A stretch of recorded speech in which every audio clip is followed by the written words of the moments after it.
여기 우리 시대에 한 스승이 있습니다. 어린 시절 공부하는 스님들 모습에 반해 출가를 선택한 정인 스님. 스승복이 많기로 유명한 스님은 한평생 교수로서 많은 후학을 길러냈고 불자들을 위한 전법을 펼쳐왔는데요. 만나는 사람마다 당신도 부처님이라며 미소로 반겨주시는 정인 스님의 행복한 출가 이야기. 오늘 이어서 만나봅니다. 네, 스님의 이제 유학 생활이 또 좀 궁금해지고 있어요. 동국대 졸업하시고 그리고 바로 이제 유학길에 오르신 걸로 알고 있는데, 그 유학도 이제 많은 스님들이 뭐 인도로 가시기도 하시고 뭐 중국으로 가기도 하시고 이제 막 그러시잖아요. 대부분 또 이제 전공을 무엇을 하느냐에 따라서 미국으로 가시는 분들도 계시고, 그런데 일본으로 가셨어요. 그 일본으로 가시긴 어떤 계기 있으실까요? 제가 이제 동국대를 졸업을 하고 한 2년간 저 아까 고산 스님 말씀을 했는데, 고산 스님 부산의 해원정사라는 절을 지었을 때 거기서 내가 총무 소임을 좀 한 2년간 보고 한 3년간 있었어요. 그러다가 이제 도저히 그때 이제 간혹 이 신문 같은 데 보면 지금은 다 돌아가셨지만은 운학 스님이라든지 김지견 박사라든지 또는 이난스님 이런 분들이 일본에 유학을 가고 왔다는 그런 신문 기사를 좀 봐서 나도 이제 공부를 더 해야 되겠는데, 그때 일본 택한 것도 제가 우리 그때 이제 어릴 때 내 출가하기 전에 우리 소위 말하는 이제 우리 말로 보는 막내 삼촌이 일본에 이제 공부를 하고 와서 그때 해방 후에 이래 와서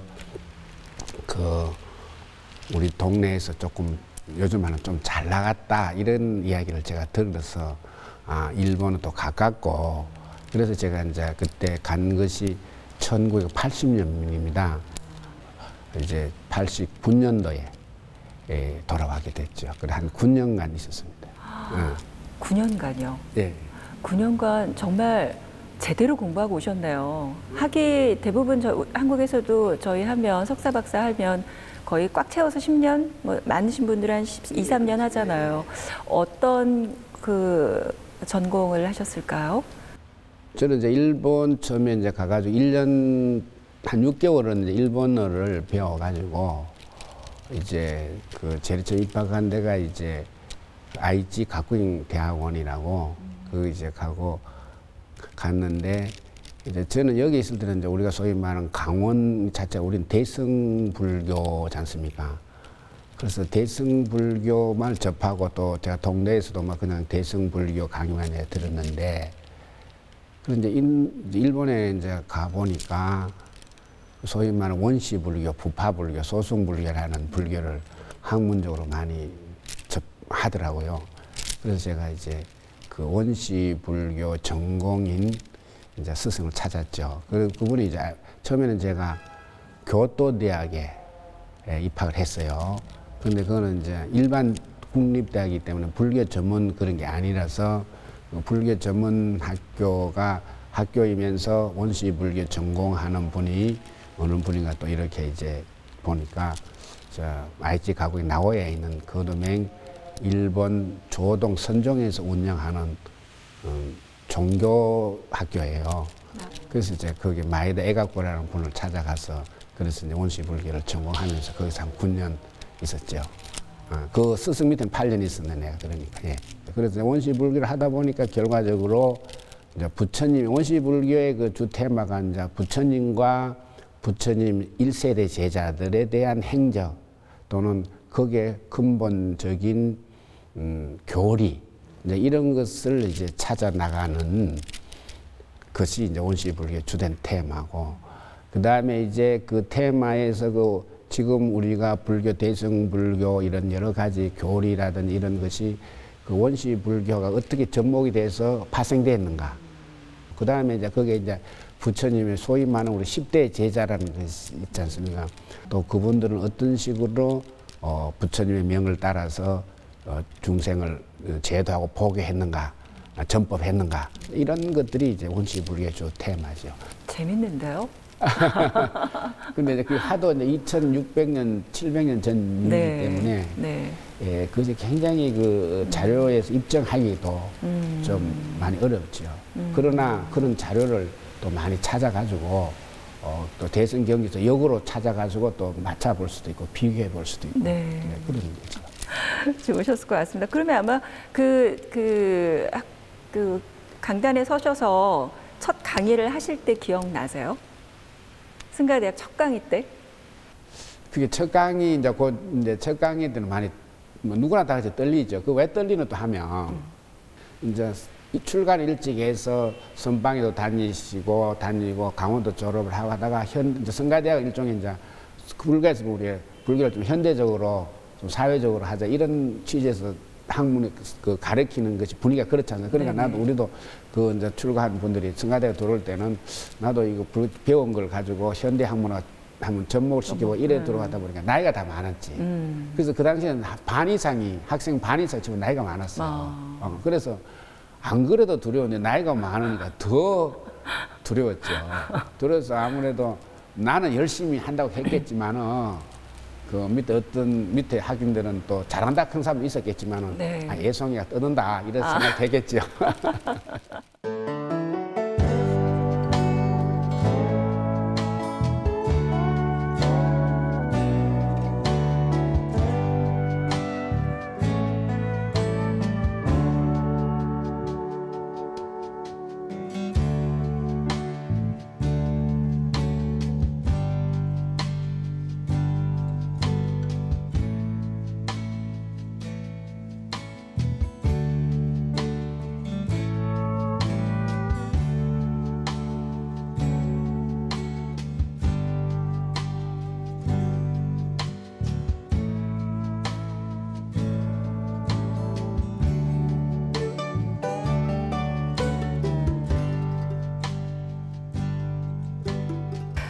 스님 그렇게 또 대학에서의 인연, 희로애락이 다 묻어 있을 텐데 그렇게 시간이 흘러 퇴임을 하신 지도 이제 몇 년 되셨죠? 1918년 3월에 했으니까 예. 한 3년이 지났네요. 그러면 학교 그립지는 않으세요? 처음에 퇴임할 때는 아이고 일주일마다 올라가야 되니까 빨리 퇴임하면 좋겠다. 퇴임 시기에는 이제 뭐 짐이 가벼워졌다 이래 하는데 참 사람이라는 게 그런 이제 퇴임하고 몇 개월은 좋더만은 그 다음에는 지금은 좀 그립죠. 그래서 뭐 지금은 더 흘러가는 이제 그립을 때도 많이 있었죠. 그런데 그래도 또 그 성가대학의 이제 성가대학의 특징이 아까 말한 스님들이 있고 스님도 기사 생활을 하고 또 교수님들도 거기서 숙식을 하고 그래 하다 보면 일종의 일반 대학으로 생각하기보다도 전통 강원, 전통 선방이 조금 그러한 분위기도 있다. 이렇게 생각하시면 이제 우리가 뭐 스님들은 그러자면 해인사 살다가 법모사 살 수도 있고 하듯이 이제 그렇게 생각하면 또 당신은 학문 뭐 대학이다 이런 것보다도 거기서 내가 30년 안거하고 또 잘 학문 또 연구하고 있었다 이런 생각을 하면서 또 여기 와서 사는 거는 이제 또 한철을 이제 옮기서 사는 거다 이렇게 하면 생각하니까 또 아쉬움도 좀 덜 있고 그렇습니다.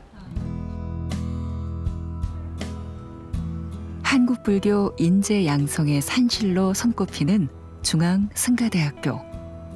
이곳에서 스님은 열정이 넘치는 30년 세월을 보내셨다는데요. 스님 요즘에도 중앙승가대 많이 오세요? 네, 그 1년에 한 학기 정도 대학원 강의가 있습니다. 그래서 특강이 있을 때마다 가끔 또 서울에 볼 일이 있으면 여기 옛날 그 교수님들도 차 한잔 마시러 저도 오고 그렇게 합니다. 중앙승가대학교는 스님들을 위한 전문 교육 도량이죠. 지난 2018년에 정년 퇴임을 하기까지 교수로서 출가자로서 후학들의 거울이 되어온 정인 스님. 지금도 제자들을 만나면 예전의 열정이 고스란히 되살아납니다. 그러니까 새로운 방법을 도입을 해야 되는데 금강진에만 따로 전시회도 몇 번 하시고. 혼자. 예, 예. 그래서 미양사를 그래 잘 지었나? 그런 게 있나? 안목이 있으시죠. 그러니까 그때는 굉장히 열정적이는데 이제 배하라고 선배가 그걸 했으니까 하여튼 지덕에서 귀찮을 정도로 따라다녀야 돼. 그 당시에는 매년 답사하고 탁본 전시를 매년 했습니다. 우리 중앙성가대학이 이제 여기 이전하기 전에 저 개원사에 있었거든요. 그때 이제 그 각 학인들 그 동아리회가 있었습니다.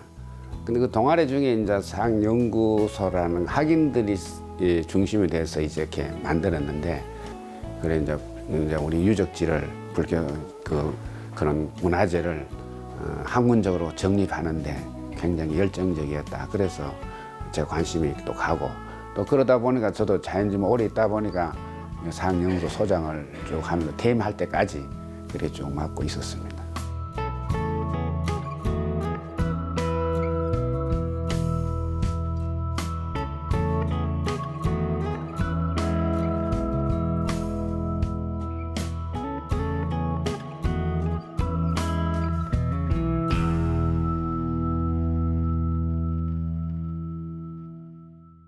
그 중앙승가대학교에서 이렇게 학생들을 가르치시면서도 이 불지사도 함께 운영을 하신 걸로 알고 있거든요. 굉장히 동분서주하셨을 것 같아요. 강의하랴, 불지사 여기 또 법당도 관리하랴, 또 유치원도 이렇게 하시잖아요. 네. 어떠셨어요? 그게 그때는 참 젊어서 그런지 그렇게 하고 싶었어요. 하고 싶었고, 또 여기에 이제 제가 가서 도심 창원에 이제 창원에 이제 전통 사찰이 몇 개 있습니다만은 도심 속의 사찰은 별로 없어요. 그래서 이게 처음에 여기에서 이 시내 복판에 할 때 우리 신도님들이 스님 그 땅값 비싼데 뭘 할 겁니까? 이런 말씀도 했지만은, 그래서 저는 왜 다른 종교 비교해서 좀 그렇습니다만은, 다른 종교는 도시 복판에 이게 십자가라 성당이 있는데 왜 우리는 도시 복판에 없으면 되느냐, 이제 이런 의지가 또 강했고, 부처님도 절을 제자들에게 새로운 절을 만들 때는 비산비야, 산도 아니고 도시도 아닌데 사람이 많이 운집하는 곳에 절을 세우는 것이 좋겠다, 이런 말씀이 많거든요. 그래서 저는 그러한 것을 생각을 해서 이 도심 속에 이제 하나 하기로 이렇게 마음먹고 꾸준히 했는데, 그런 덕택인지 또 신도님들이 내 뜻을 잘 알았는지 신도님들이 단결해서 이렇게 이제 절을 하나 만들게 됐습니다. 창건하게 되었습니다. 신도분들의 사람의 힘으로 원력으로 점점 예, 그렇게 된 거죠. 그런데 이제 좀 활성화될 듯 싶은데 뭐 다 그렇겠지만 코로나 때문에 이제 한 2년간 좀 뜸한 거네. 이 불지사가 이렇게 좀 소문으로 듣자 하니 그 불지사의 교육이 독특하다, 뭐 이런 말씀들을 하시던데요. 어떤 소개를 좀 해주시겠어요? 이제 일종의 이제 교육보다 이제 불교 대학이라는 걸 하나 만들어서, 지금 불교대학 저는 처음부터 신행학당이라는 이름으로 했습니다. 신행, 믿을 수 행할 행자, 그래 학당, 불교 공부하니까 뭐 대학이라 그게 좀 그렇고 이제 학당 이렇게 전통으로 이렇게 이제 시작해서 저쪽에 있을 때 불지사가 간판을 걸 때부터 시작을 한 거죠. 그러다 보니까 64기는 1년 2번 하니까 벌써 30년이 넘죠. 이제 그래 하면서 그 시간을 어떻게 할 것인가. 그런데 일주일에 2번을 하되, 대개 보면은 이제 뭐 우리는 오전엔 바쁘다 이런 식으로 많이 불교를 하는데, 그래서 2시부터 4시를 많이 하더라고요. 지금은. 근데 저는 10시부터 12시까지. 그래서 일주일에 2번. 그건 무슨 의미냐. 10시부터 11시까지는 이제 교리를 하고, 그 다음에 11시부터 12시까지는 바로 그 자리에서 부처님 맞이 올리고 불공 드리는 걸 그대로 강의하고 헤어지는 것이 아니고 바로 그것을 실행하는 거. 그래서 믿음과 행실이 같이 한다. 그런 뜻을 이제 했고, 또 부처님이 가르침이 항상 수행 실천이기 때문에 수행을 하면 실천을 해야 되고 실천을 하면 수행을 해야 된다. 이게 항상 같이 가거든. 예, 그래서 쭉 하다 보니까 이제 내가 아까 말씀한 학교에 있다 보니까 뭐 다른 어떤 법회보다도 이거 정기적으로 딱 시간적으로 해놓으면 이 현대인들이 다른 일을 하고 요 시간에 올 수 않겠나 해서 그래 지금까지 그래 하고 있습니다. 그리고 또 이제 유치원 운영을 또 아주 오래 하셨어요. 그 유치원 정말 인상 깊던데요. 소개를 좀 해주시죠. 뭐 일반 사립 유치원들은 뭐 비슷한데 다 그런데 우리 종교 유치원은 약간 공립이라고 볼 수 있겠죠. 일반 공립 유치원이 있고 그 다음에 이제 사립 유치원을 하면 우리 종교 유치원들은 약간 공립 쪽인데 그래 그 내용을 이제 보다도 저는 그 아이들에게 아무것도 모르지만 제가 어릴 때 할머니가 말은 못하지만은 절에 스님을 만났다 이런 기억을 있기 때문에 요 5, 6살 되면 이 절에 부처님이 와서 절하고 하는 거는 먼 훗날 잘 기억할 거다 이런 것을 제가 생각해서 어릴 때 기억이 오래 가니까. 예, 그렇죠. 네, 맞습니다. 그래서 이제 그 일반 프로그램은 그렇게 하더라도 3가지를 내가 꼭 합니다. 이제 첫째 인사는 합장으로 하는 거고 그 다음에 한 달에 한 번씩 집에서 꽃들 한 송이서 가져와라. 그 아무 꽃이 만드는 꽃이든 좋든 아니면 종이라도 좋다. 이렇게 가져와서 그것을 부처님인데 올리고 이제 절을 하고 네. 그것을 다시 돌아가서 아버지 어머니인데 드리면서 절을 해라. 이제 그런 시스템으로 이렇게 이제 그러니까 아버지 어머니들이 이제 절에 유치원 가면 예의가 있다. 너무 감동적이에요. 네, 선생님. 이제 그렇게 하고. 네. 그다음에 둘째는 이제 음식 아까 우리 아이들 전부 다 공양계속 다 외웁니다. 지금도 공양계속을 약간 바꾸어서 부처님 감사합니다. 아버지 어머니 감사합니다. 이 음식을 잘 먹겠습니다. 친구야 맛있게 먹자 이런 이제 톤으로 해서 공양계속을 이제 하면서 이제 밥을 먹는데 아이들을 보면 숟가락이 서툴지 않습니까? 그러면 그 흘리는 것을 버리지 말고 주워 먹게 합니다, 저는. 그러면 왜 그러면 우리가 보통 추접다 이런 생각이 아니고 탁자 위에 식탁은 행주를 갖다 고 깨끗한 곳이기 때문에 떨어져도 그것은 추접은 개념은 없지 않습니까? 밥알이 떨어져도. 그리고 이제 물론 떨어지기 전에 밥을 잘 먹게끔 이렇게 훈련을 시키죠. 그리고 우리가 바로고야 하듯이 깨끗이 먹도록. 이제 이렇게 해서 이제 유치원에서 점심을 먹고 집에 가서 이제 그렇게 하면 아이들 그대로 하는 거예요. 그럼 어머니가 좀 흘리든지 버리면 선생님이 그러면 안 된다 그랬어 이렇게 이제 하는 거예요. 아이고 똘똘해라. 그렇지. 엄마 저 너무 똑똑하니 그러니까 또 이게 또 예의가 있다. 얼마나 예쁘겠어요. 네. 이제 그렇게 이제 하고 그 다음에 또 하나는 유치원 동창회라고 있습니다. 아 그래요? 그럼 뭐냐면 유치원 동창회를 졸업하면 한 달에 한 번씩 모이는 거예요. 어머나 세상에. 그러면 이제 초등학교 6학년까지는 많이 중학교까지 옵니다. 중학생 1, 1학년까지 옵니다. 네네. 그래 이제 오면 우리 교육 문제에서 왕따 문제가 굉장히 그 대두되고 했지 않습니까? 그래서 그 왕따를 좀 방지하자. 그 효과 있는지 없는지는 모르겠습니다. 그런 식으로 이제 해서 유치원 동창회를 지금도 한 이제 코로나대로 보면 또 한 달에 한 번씩 만납니다. 그러면 유치원 졸업하고 한 3학년까지는 거의 다 나오지. 아, 예뻐라. 네. 그래서 이제 그런 것을 하다 보니까 네. 이제 그 어머님들이든지 이제 불교 선호하는 분들이 딴 것보다도 절유치원에 가니까 예의가 있고 예절이 있더라. 이제 이런 소문이 많이 나죠. 서울과 창원을 오가는 바쁜 일상에서도 누구보다 앞장서서 일군 아이들 교육 불사.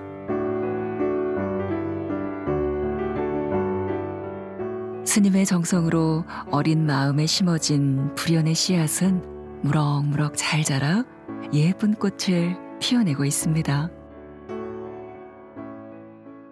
네, 스님.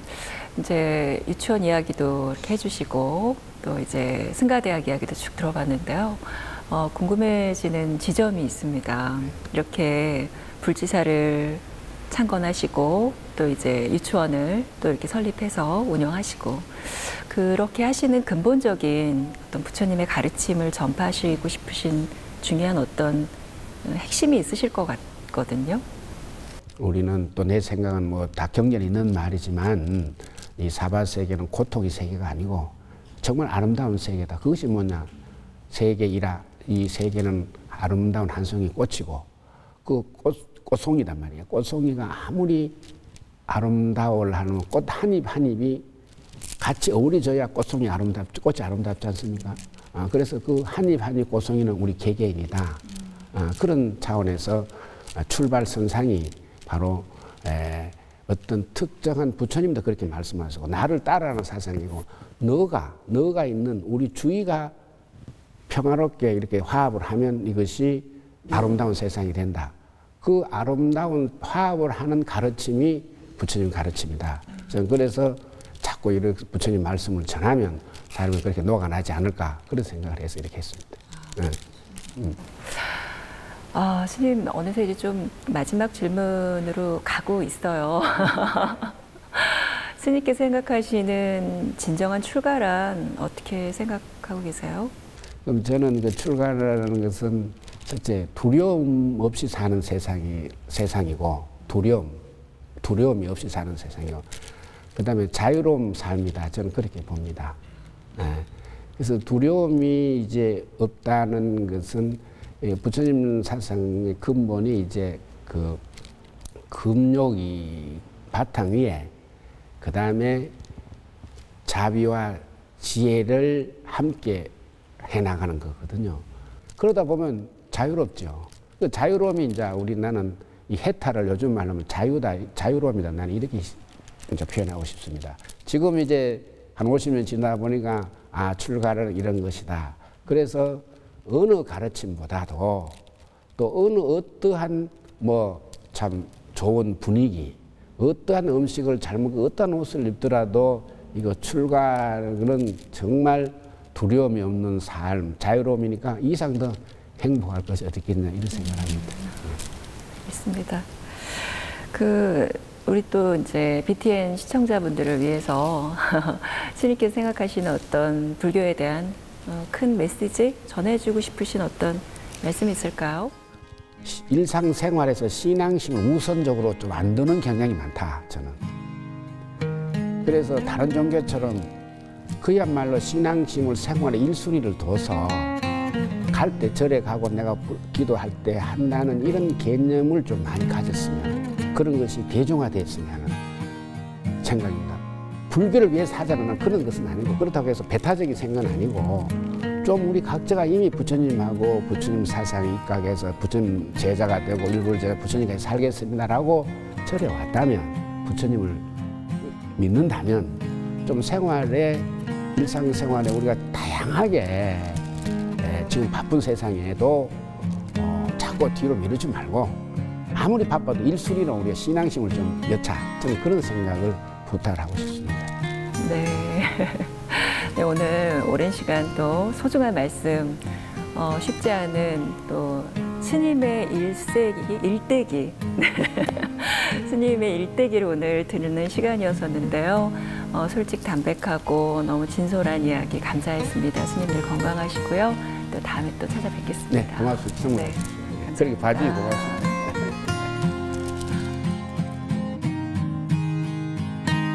여러분, 내 주위를 평화롭게 화합하며 살면 우주가 아름답게 변하여 갑니다. 스님의 자비의 육성이 삼라만상 꽃송이 중생들을 깨웁니다. 우리는 사바세계에서 고통과 번뇌를 먼저 발견하는데 스님께서는 출가를 통해 꽃잎 한 사람 한 사람을 불지사, 승가대학, 신행학당, 불교 유치원 꽃밭에서 인연 맺고 포교와 전법으로 두려움 없이 자유롭게 살아갈 수 있는 자비 나눔을 오늘도 묵묵히 수행하고 계십니다.